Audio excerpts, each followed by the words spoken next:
Ini pernah direncanakan oleh suami istri di masa lalu, dituliskan di dalam kitab yang sangat populer. Persoalannya, begitu ibunya mengandung, istrinya mengandung, lahir anaknya usia 2 tahun, maaf, mereka punya rencana.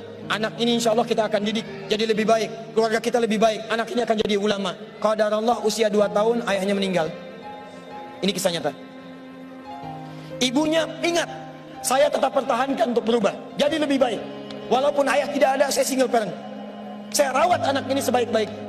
Usia 4 tahun, anak ini, maaf ya, terkena penyakit buta permanen.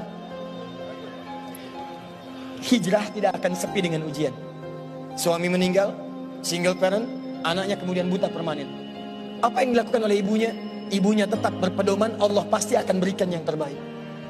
Anak ini kemudian terus didoakan, bangkit di malam hari, perbanyak kemudian tingkatkan ibadah. Ingat ya rumus ini, orang tua yang rajin ibadah maka boleh jadi kebaikannya akan diturunkan pada anaknya.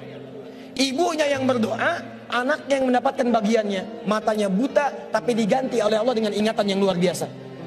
Kalau Anda bacakan satu kalimat, satu baris ini, satu lembar buku dibacakan oleh Anda satu halaman, maka seketika dia akan ingat seketika tanpa diulang, dengan titik, dengan komanya. Anak ini kemudian dibawa ke sekolah Al-Quran, dimasukkan talaki ke syekh di sana. Syekh di situ kemudian membacakan pada saat itu surat Qaf, surah ke-50. Qaf dibacakan sampai akhir ayatnya. Anak ini anak yang paling kecil teman-teman, mata buta, gak bisa ngelihat. Teman-temannya berada di atasnya usianya, ada yang 6 tahun, 7 tahun, dia 4 tahun. Begitu selesai membacakan, kata syekhnya, lihat kalimatnya, man hafidha ala zahri qalbi, siapa yang hafal apa yang tadi saya bacakan, hafalan di dalam kepalanya, bukan di luar kepala. Hafal di luar kepala masih belum hafal. Kata syekhnya, hafal di dalam kepalanya. Tiba-tiba saat semuanya diam menyimpan tangannya begini, anak yang buta tadi mengangkat tangannya mengatakan, hafidtu ala zahri qalbi, saya sudah hafal. Syekhnya penasaran, kata syekhnya, bagaimana?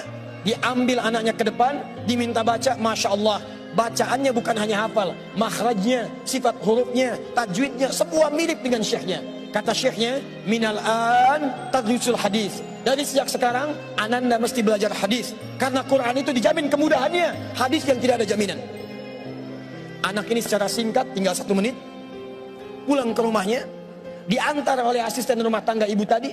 Begitu nyampe di rumahnya, wajahnya gembira, mengatakan pada ibunya, Ummi, ibu, tadi saya dipuji oleh saya begini, ada kejadian begini, saya seperti ini. Kata anak ini, minal an uridul hadis, ma, sekarang saya pengen belajar hadis.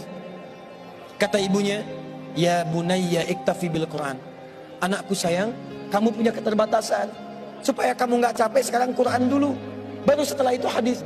Kata anaknya, lah, dia percaya pada gurunya, dia percaya pada keyakinannya, dia katakan, ma, saya pengen belajar hadis. Dia tinggalkan ibunya sambil meraba jalan begini ke kamarnya.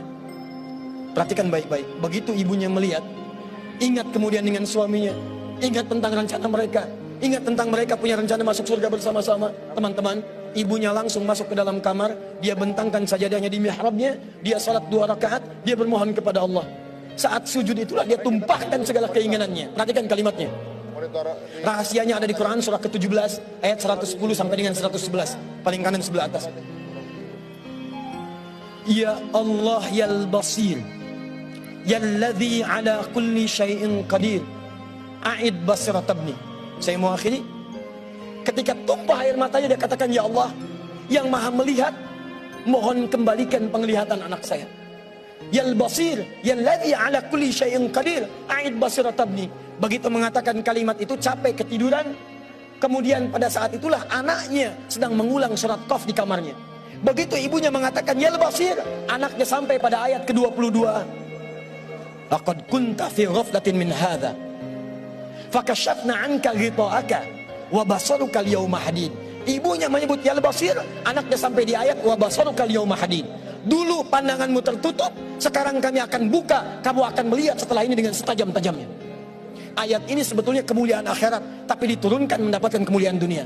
Tiba-tiba setelah baca ayat ini, ibunya berdoa, bersamaan kalimatnya, tiba-tiba terbuka pandangannya.